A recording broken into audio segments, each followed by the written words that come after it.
like a roast or something, and I just trimmed everything off the outside. Yeah, but you can, instead of getting roast, you can always get the, you see the London broils? Yeah. They really have, like those, they are choice quality. They don't really have much marbling in them. Right. If you grind it, they will disappear. And this way, usually beef tartare you grind it 3 times. 3 times? Yeah, not once. You grind it, so this way you mix all the contents, it will have a nice texture to it. So if you grind it 3 times, it looks like, I don't really have the chopping right now, we're working on it. So if you grind it 3 times, it looks nice, and then after that you just add the spices to it. But the London broil though, you get those, you cut those yourself?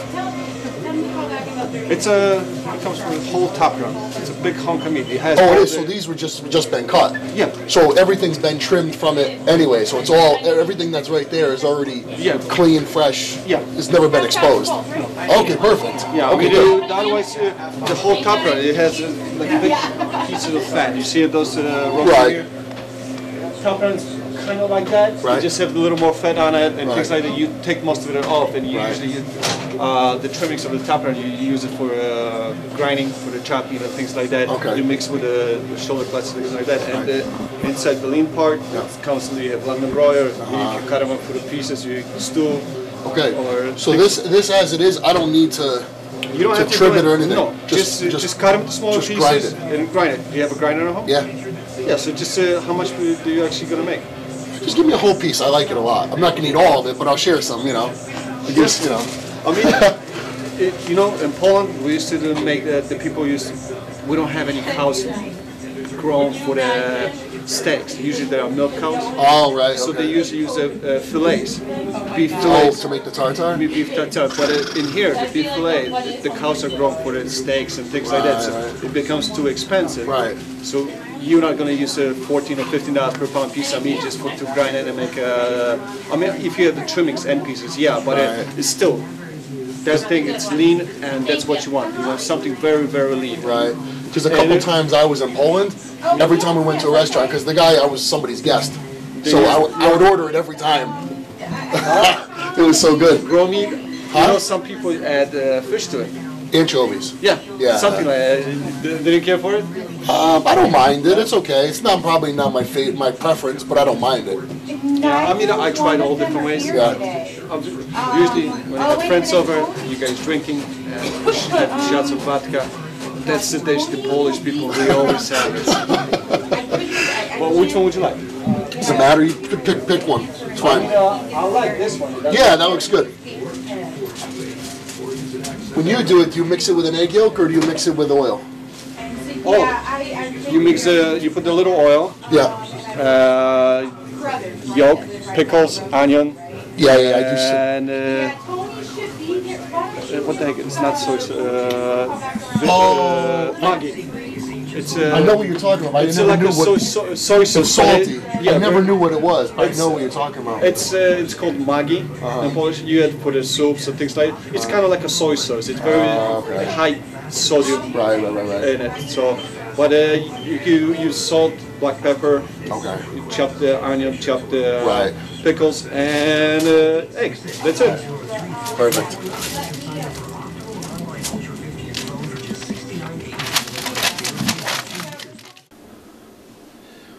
Alright, so now that we're back from the store, after visiting my good buddy Charlie at Lysio's, we've got our piece of meat, and got my mixer, which I attached a meat grinder to, and what I'm going to do is basically I'm just going to cut this up, I'm going to feed it through. Now, I've had beef tartare several different ways. I've had it where the meat's been more finely ground, and I've had it where it's been more of a coarse ground, and I've even had it where it's just been chopped with a knife. Personally, I prefer a little bit more coarse, but I don't like it when it's been chopped with a knife, which will work out just about perfectly because the die that I have in here for my grinder, it leaves it more like a coarse ground, which is what I like because I like it to have a little bit more texture. I don't like it to be like putty, you know, like so smooth. Because then you start to wonder, like, okay, am I eating beef? Is this like what is this? You know, it's a little too smooth. Something with some texture. I'm gonna preface this before I go ahead and say, don't try this at home, or yeah, that's my disclaimer. Don't try this at home. I certainly don't want to be responsible for anybody, you know, who doesn't do it properly and gets sick. I made a special, you know, a special effort to, you know, I have a good butcher who I trust to have handled the meat properly. One thing you never ever want to do is just simply go to the grocery store and pick up some ground meat and, like, you know, go home and eat it raw. I would not do that. As most of you know, a steak, you could, so long as you were to sear the outside, you could eat the inside practically raw, because any of the bacteria resides on the outside of the meat. That being said, this piece of meat right here, earlier today, was one giant piece of meat, which was then trimmed and then cut into steaks for London broil.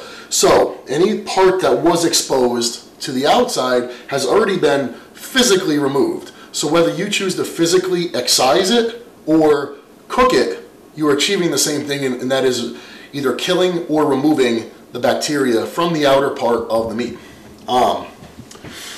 So, like I said, I have a piece of meat that I trust to be clean, free of bacteria, safe.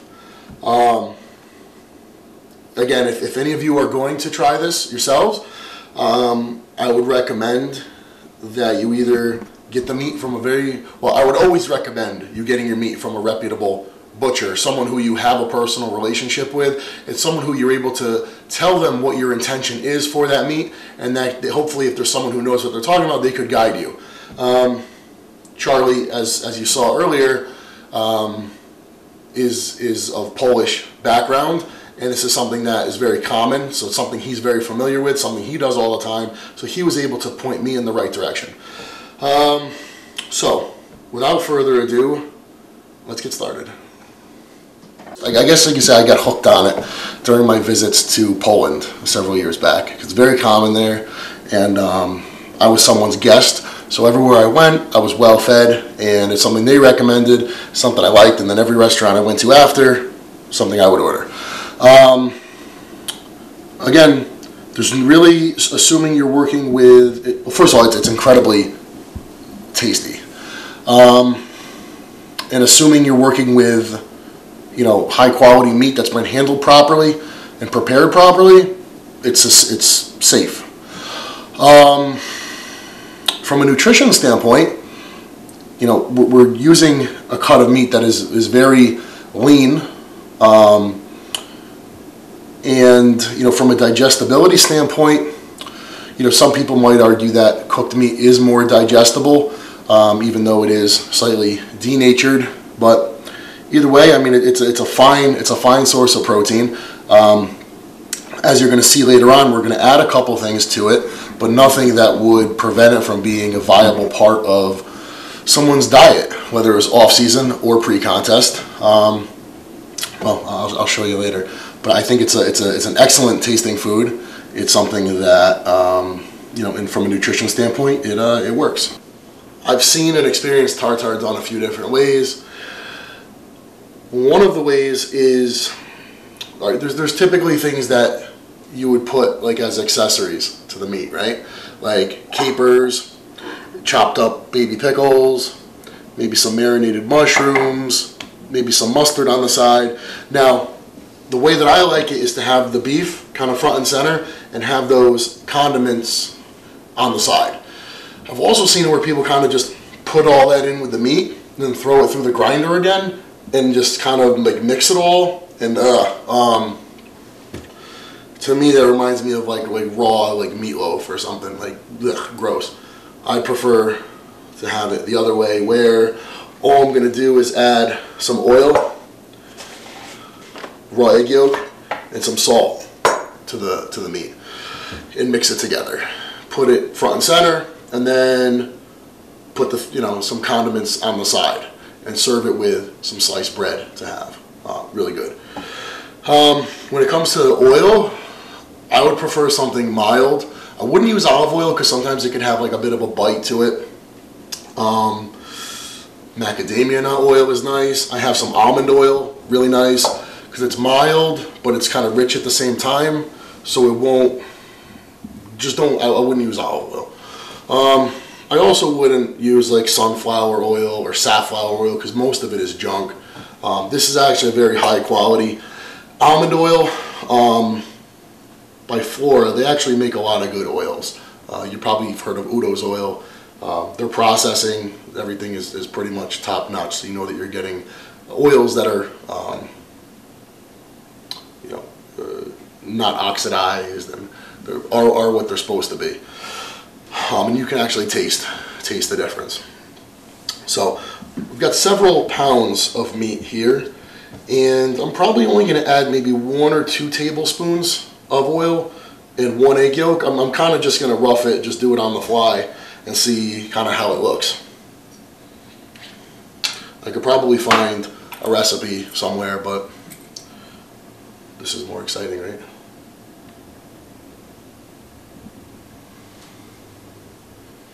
Now, from my understanding, now don't quote me on this, but the odds of getting salmonella from a raw egg is pretty slim overall. That being said, I think that you're more likely to get salmonella from the white than you are from the yolk. Now, again, don't quote me on that. I could be totally wrong, but I thought I either remember reading that or being told that. Might or might not be true, but I'm willing to take my chances.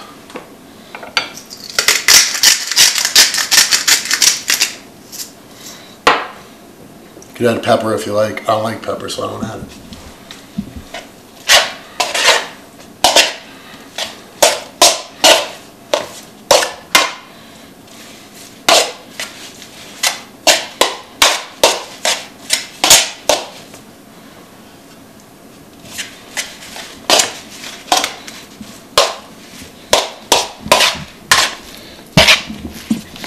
This will help not only flavor the meat, but improve the textural quality of it.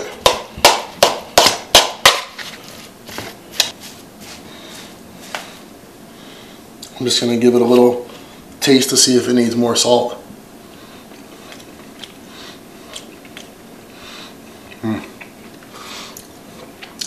Honestly, it's really, really good. It's so beefy, fresh.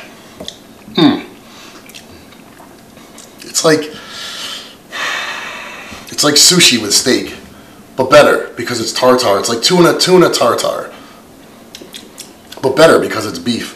It's good. That is it. There's the beef, some chopped up baby pickles, capers, chopped up mushrooms, and a French baguette that I just cut and gave it a quick toast. And well, here, I'll show you how I do it.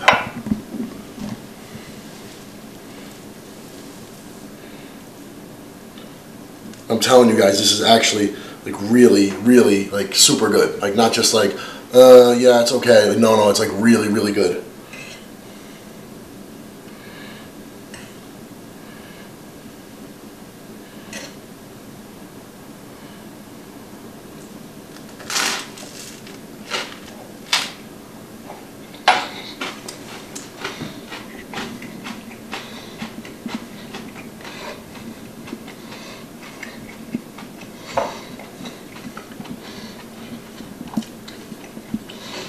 It's so good.